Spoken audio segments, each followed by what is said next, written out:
이스라엘은 하나님께서 선택하신 백성입니다. 하나님께서는 그 백성을 12지파로 나누셨습니다. 그런데 놀랍게도 젖과 꿀이 흐르는 땅 가나안 땅에 들어가자 하나님께서 11지파에게는 땅을 분배하셨지만 레위지파에게는 땅을 분배하지 않으셨습니다.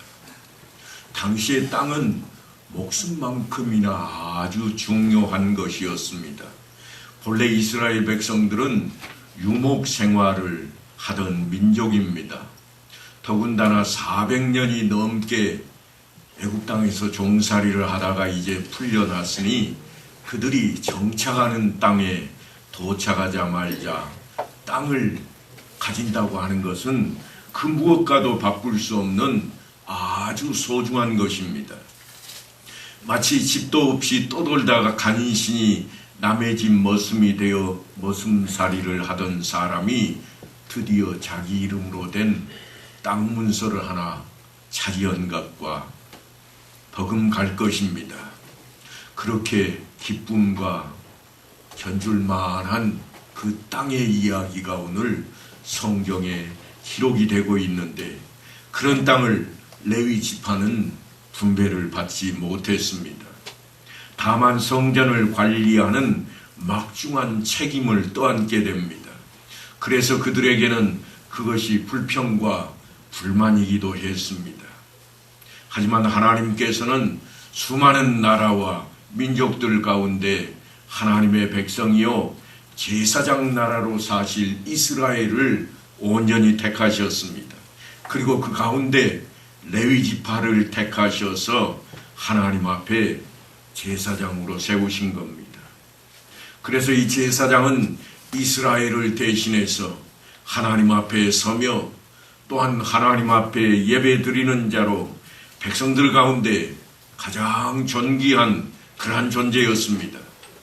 그와 같이 우리들도 수많은 사람들 가운데 하나님의 백성으로 택하심을 입은 그러한 존재들입니다. 그래서 베드로 사도가 이야기하기를 너희는 택하신 족속이요 왕같은 제사장들이요 거룩한 나라요 그의 소유가 된 백성이라, 그렇게 우리를 소개하고 있는 겁니다. 우리가 지난 몇 시간 동안 하나님 앞에 실패했던 이스라엘 백성들의 이야기를 함께 나누었습니다. 카우멘이라고 하는 사람이 쓴 책이 하나 있는데요. 사막에 흐르는 강이라 하는 책입니다. 이 책 내용 가운데 보면 나무들의 대화에 대한 이야기를 담고 있습니다. 이 이야기의 모토가 다름 아닌 이스라엘 나라입니다. 이 작가는 이스라엘 나라를 자기의 소설로 표현할 때에 나무들 이야기로 수적이 빗대어서 이야기를 구성해 가고 있습니다. 어느 날 한 왕이 정원에 나갔습니다. 정원에 나갔는데 깜짝 놀라고 맙니다. 왜냐하면 정원에 있는 식물들이 갑자기 다 시들시들 말라가고 있기 때문이었습니다. 나무들이 죽어가고 있습니다. 그래서 왕이 그 나무들에게 찾아가서 차례로 묻고 있습니다. 가장 먼저 아주 커다란 위용이 대단한 참나무 앞에 가서 묻습니다. 그랬더니 그 참나무가 나는 소나무처럼 사시사철 푸르지도 못하고 겨울철만 되면 낙엽을 떨궈버리고 훤하게 비어있는 나뭇가지만 앙상한 나무가 아닙니까? 나는 이제 더 이상 앙상한 가지를 드러내기 싫어서 죽고자 결심을 했습니다. 그래서 이번에는 그 왕이 소나무에게로 쫓아갔습니다. 그리고 소나무에게 묻습니다. 너는 늘 푸른데 왜 이렇게 시들시들 말라 죽어가고 있느냐?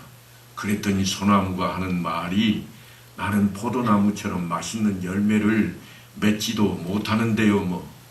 그래서 나도 죽기로 결심했습니다. 이번에는 포도나무한테로 찾아갔습니다. 왕이 포도나무에게 질문을 했습니다. 그랬더니 이 포도나무가 자기의 이파리 달린 가지를 흔들흔들 흔들면서 하는 말이 똑바로 서 있고 아름다운 꽃과 열매를 맺는 그런 복숭아 나무가 나는 부럽습니다. 이렇게 흐느적거리고 똑바로 서지도 못한 나무로 있을 바에야 그냥 죽고 말랍니다. 그런데 그렇게 죽어가던 나무와는 달리 잔디밭에서, 그것도 매번 깎아내버리는 그 잔디밭에서 보랏빛을 피우며 제비꽃이 산들거리며 흔들리고 있었습니다. 그래서 왕이 그 제비꽃에게 묻습니다. 정원에 있는 모든 나무들이 다 상심해 있고 꽃들도 다 죽고자 하는데 너는 왜 이렇게 산들거리며 활짝 피어 있느냐? 그랬더니 이 제비꽃이 대답을 합니다. 예, 저는 하나님이 저에게 무엇이 되기를 원하시는지를 가만히 생각해 보았습니다. 그래서 하나님께서 원하시는 대로 나는 열심히 고생하고 수고해서 아름다운 꽃을 피우고 열심히 방긋 웃기로 결심했습니다.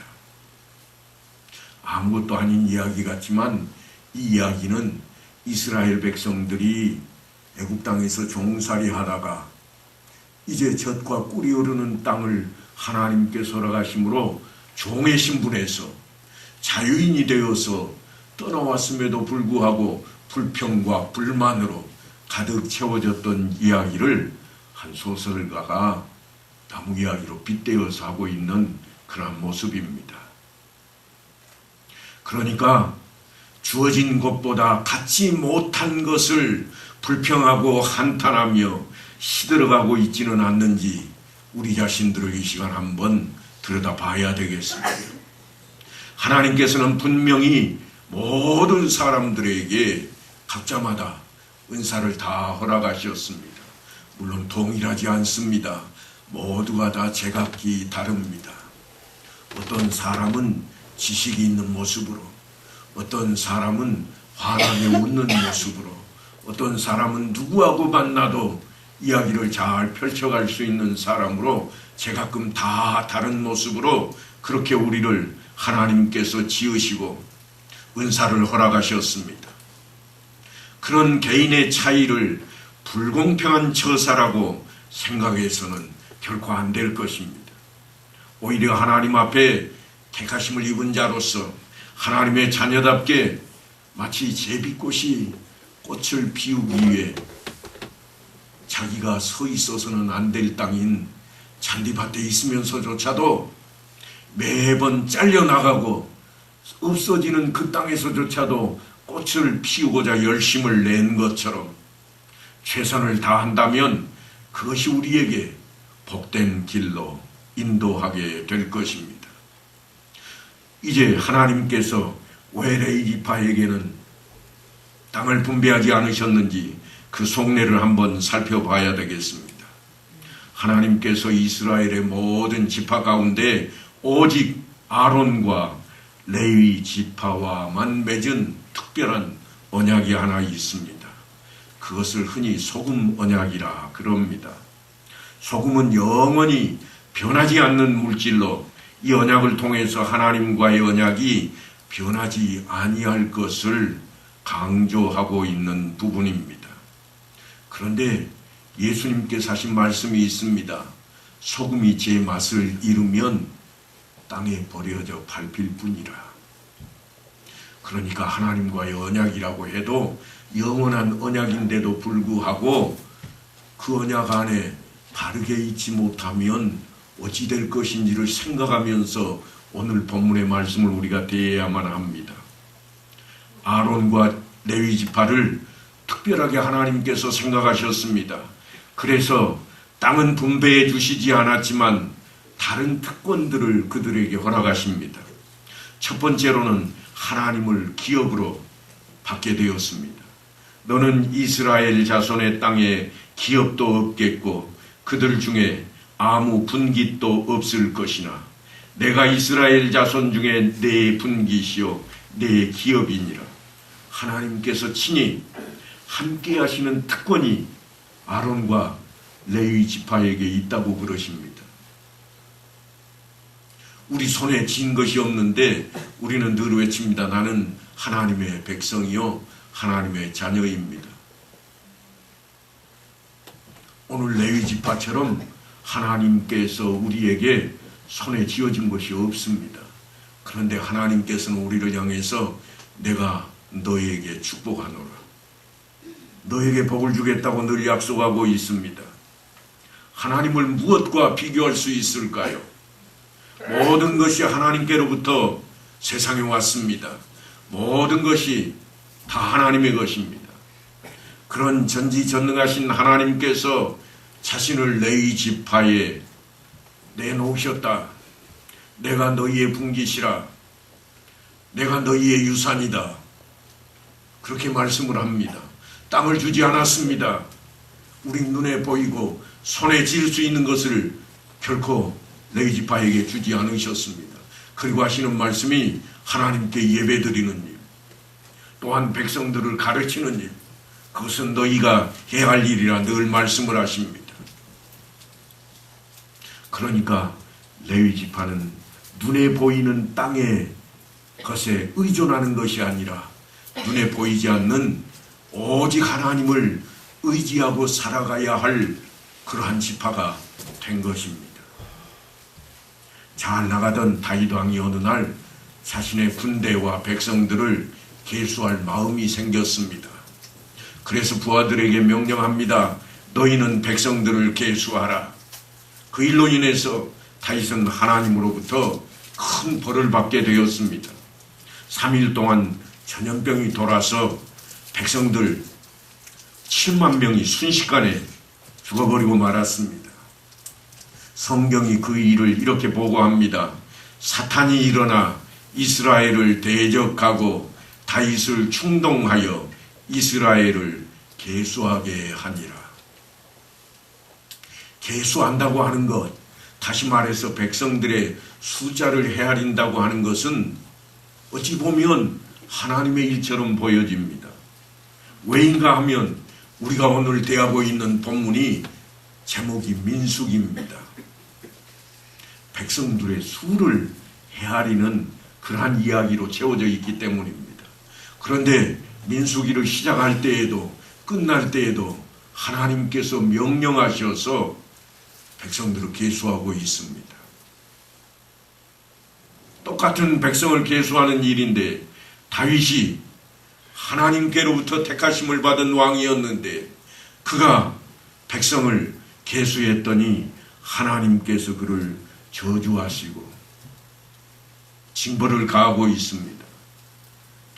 이스라엘의 첫 번째 왕이었던 사울은 이제 하나님 앞에 자신의 책략과 자신을 의존하다가 실패하고 맙니다. 그런데 그 뒤를 이어서 다윗이 왕이 되고 또한 나라를 다스릴 때 하나님께서 그는 내 마음에 합한 자라 칭찬하였던 그러한 인물인데도 불구하고 그가 자신의 군대와 백성들을 계수하려고 달려들자 하나님께서 그를 징벌하고 있습니다. 하나님이 아닌 하나님의 사람이라고 할지라도 하나님이 아닌 다른 것에 의존하려고 한다면 그것만큼 큰 죄가 없다고 하는 사실을 성경이 우리에게 여실히 드러내는 그러한 장면입니다. 그래서 레위 지파에게는 오직 하나님만 의지하며 살아가라. 그래서 땅을 분배하지 않으셨다고 하는 것입니다. 땅을 받지 못했으니 그들이 어찌 될까요? 그들도 사람이니 먹고 살아야 하고 그들도 사람이니 생활을 해야 됩니다. 그래서 하나님께서 하나님께 제사 드리는 성물을 허락하십니다. 이스라엘 자손이 여호와께 거제로 드리는 모든 성물은 내가 영구한 몫의 음식으로 너와 내 자녀에게 주노니 이는 여호와 앞에 너와 내 후손에게 영원한 소금 언약이니라. 이 소금 언약이라고 하는 것이 영원하다고 지금 말씀을 하고 있습니다. 여기 등장하는 거제라고 하는 것은 왕 앞에 높이 들어서 올리는 것을 말합니다. 그러니까 제사 때 하나님께 들어 올리는 모든 물건들을 하나님께서 제사장에게 주겠다고 약속하시는 겁니다. 하나님께 들어 올려서 바치는 제물들, 그것을 영원한 몫의 음식으로 표현하고 있습니다. 하지만 우리가 이전에 가지고 있던 성경, 개역성경에는 뭐라고 번역을 했었는가 하면 영영한 응식이라 그랬습니다. 영영한 응식이라고 하는 것은 영원히 받을 몫이라, 일하고 받는 대가성 있는 그러한 것을 응식이라 그렇게 말을 하는 겁니다. 레위지파는 하나님께 많은 것들을 사실은 부여받게 됩니다. 이스라엘 백성들이 하나님께 드리는 10의 1조는 다 그들에게 돌아갔습니다. 10의 1조 이외의 것들은 가난한 사람을 돕기도 하고 또한 다른 일에 쓰여지기도 했지만 10의 1조는 모두 다 레위지파와 제사장들에게 돌아갔던 몫이었습니다. 내가 이스라엘의 11조를 레위 자손에게 기업으로 다 주어서 그들이 하는 일, 곧 해막에서 하는 일을 감나니 이후로는 이스라엘 자손이 해막에 가까이 하지 말 것이라. 다시 말해서 해막 안에서 일하는 모든 것들은 레위지파에게 맡겼으니 다른 이스라엘 백성들은 가까이 하지 말라, 그 일을 하지 말라고 구별을 지어 놓습니다. 그래서 왕이라 할지라도 하나님 앞에 제사 드리는 일은 자신이 레위지파가 아니면 함부로 할 수 없는 자리였습니다. 땅을 기업으로 받지 않는 대신에 나머지 10지파가 하나님께 드리는 10의 1조를 성막을 관리하는 레위지파에게 모두 차지하게 하였습니다. 그뿐이 아닙니다. 그들이 여호와께 드리는 첫 소산, 곧 제일 좋은 기름과 제일 좋은 포도주와 곡식을 내게 주었은즉 그들이 여호와께 드리는 그 땅에 처음 익은 모든 열매는 내 것이니 내 집에서 정결한 자마다 먹을 것이라. 이스라엘 중에서 특별히 드린 모든 것은 내 것이 되리라. 처음 나는 모든 것, 제일 좋은 것은 모두 그들의 차지가 되었습니다. 그뿐이 아닙니다. 여호와께 드리는 모든 생물에 처음 나는 것은 사람이나 짐승이나 다 내 것이로되 처음 태어난 사람은 반드시 대속할 것이요 처음 태어난 부정한 짐승도 대속할 것이며 그 사람을 대속할 때에는 난지 한 달 이후에 네가 정한 대로 성소의 세겔을 따라 은 5세겔로 대속하라. 모든 집안에 태어나는 마다들, 가축의 초태생은 다 돈으로 대신 갚아야 되었습니다. 그 돈으로 요즘 우리식으로 말하면 세금을 내는 그 세금은 다 아론과 레위지파에게 돌아가도록 했다 하는 것입니다. 그러므로 레위지파 사람들은 땅을 분배받지 못하였다 할지라도 더 많은 것을 보장받게 되었습니다. 그런데 놀랍게도 이들이 그렇게 많은 것을 보장받았음에도 불구하고 그 특권을 제대로 누리지 못하고 또한 가련한 처지로 전락을 해버리고 맙니다. 성경에 보면 단 자손이 자기들을 위하여 그 새긴 신상을 세웠고 모세의 손자요 게르솜의 아들인 요나단과 그의 자손은 단지파의 제사장이 되어 그 땅 백성이 사로잡히는 날까지 이르렀더라. 모세가 누구입니까? 하나님께서 특별히 그를 세우셨고 그를 통해서 이스라엘 민족을 종살이하던 애굽 땅에서 건져내게 하시고 젖과 꿀이 흐르는 가나안 땅 앞까지 이끌어내게 하셨던 놀라운 인물입니다. 그 인물의 아들이 다름 아닌 게르솜과 엘리에셀인데 게르솜의 아들인 요나단이 단지파의 제사장이 되었습니다. 이스라엘의 제사장이 된 게 아닙니다. 일개 지파의 제사장이 되었다는 이야기입니다. 어찌 보면 아론과 그의 자녀들만 제사장이 되어서 예배드리는 일에 열심을 내고 있으므로 모세의 후손들이 이처럼 다른 길로 접어들게 된 그런 일일지도 모르겠습니다만, 하지만 그들은 그렇게 해서는 안 되었습니다. 3대를 이루지 못하고 엄청난 일이 벌어지고 만 겁니다. 그런데 이런 이야기는 구약 성경에만 있는 게 아닙니다. 신약 성경에도 등장을 하는데, 그 후에 예수께서 나가사 레위라 하는 세리가 세관에 앉아 있는 것을 보시고 나를 따르라 하시니 그가 모든 것을 버리고 일어나 따르니라.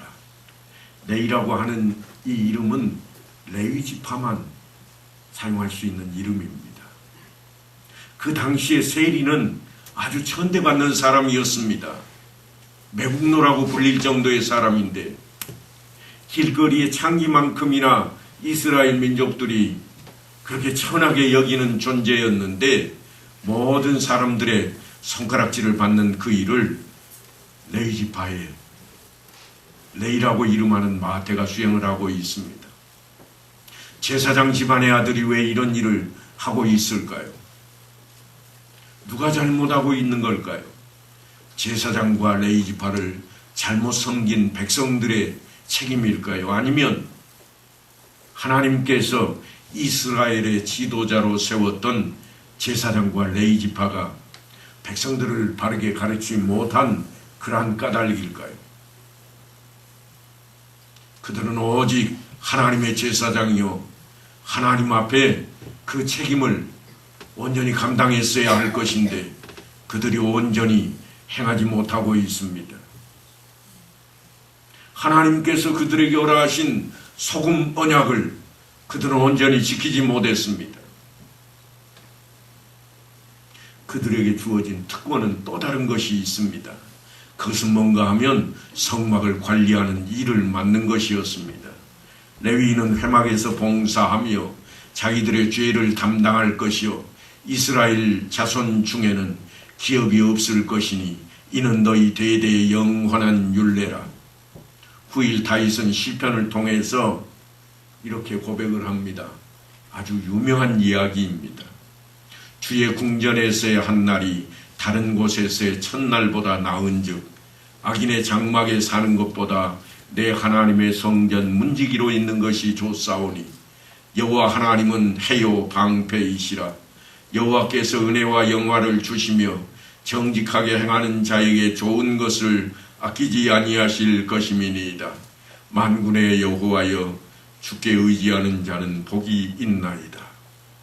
다윗은 자기가 왕임에도 불구하고 성전 문지기로 있는 그 사람과 자기를 비교해 볼 때 성전 문지기가 훨씬 낫다. 그렇게 지금 시편을 짓고 있습니다. 이스라엘 백성들 가운데 아론과 레위 지파를 택하셨고, 세상 일 가운데는 아무런 분깃도 허락하지 않으신 하나님께서 그들에게 막중한 임무를 부여하셨습니다. 그것은 하나님 앞에 예배드리는 일이요, 또한 성전을 관리하는 일이었습니다. 그리고 하나님께서 그들에게 하시는 말씀이 이는 여호와 앞에 너와 내 후손에게 영원한 소금 언약이니라. 그렇게 말씀하고 있습니다. 물론 예전처럼 제사 드리는 그 자리가 아닌 예배 드리는 자리에 우리가 있습니다. 예전처럼 혈육을 타고 제사장이 그렇게 이어받는 그러한 모습이 아니라 예수님께서 혈육을 타고 내려왔던 제사장의 가문을 파해버리시고 이제 새로운 제사장으로 우리를 택하셔서 믿는 자에게 그 자리를 허락하셨다면 우리가 예배드리는 일과 또한 하나님 앞에 온전히 서야 할 것은 다름 아닌 오늘 이 소금 언약 앞에 우리가 있음을 기억해야만 할 것입니다. 맡기신 일을 온전히 수행할 때에 우리에게 주어지는 특권이 무엇이 있을까?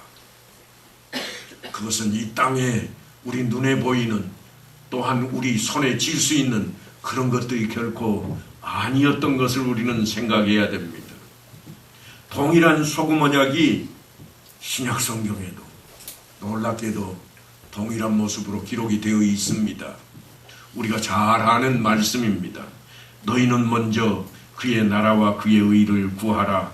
그리하면 이 모든 것을 너희에게 더하시리라.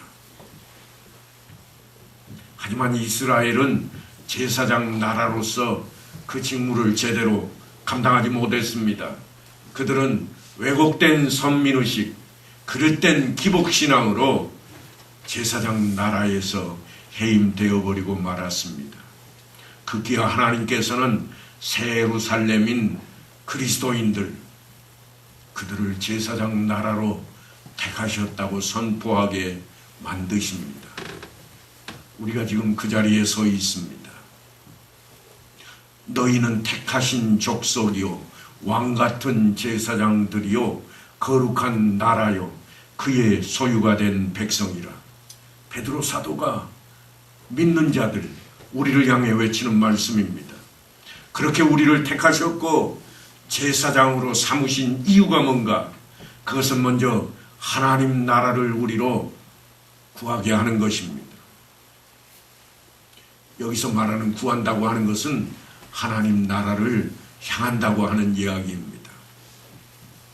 이제 그리스도인들이 각자의 영역에서 각자마다 제사장의 자리에 서게 되었습니다. 그러니까 그만큼 그 역할이 중요하다 할 것입니다. 하나님께서 우리와 함께 하시는 자리, 그 자리에 우리가 서게 되었습니다. 아무리 제사장이라 할지라도 그 사람 자체가 중요해지는 것은 아닙니다. 우리에게 주어진 직분이 중요한 것입니다. 그래서 그 직분을 얼마나 잘 감당하는가, 그것이 중요합니다. 맡겨진 그러한 직분을 우리가 얼마나 잘 감당할 것인가, 우리 앞에 주어진 하나님의 명령입니다. 아니, 주님의 명령이라 그렇게 해도 틀리지 않을 겁니다. 너희는 가서 모든 족속으로 세례를 받게 하고, 세례 받는 것으로 끝이 아니라 그들에게 가르치고 지키게 만들어라. 무엇인가 하면 내게 배우고 본 모든 것이라 그랬습니다.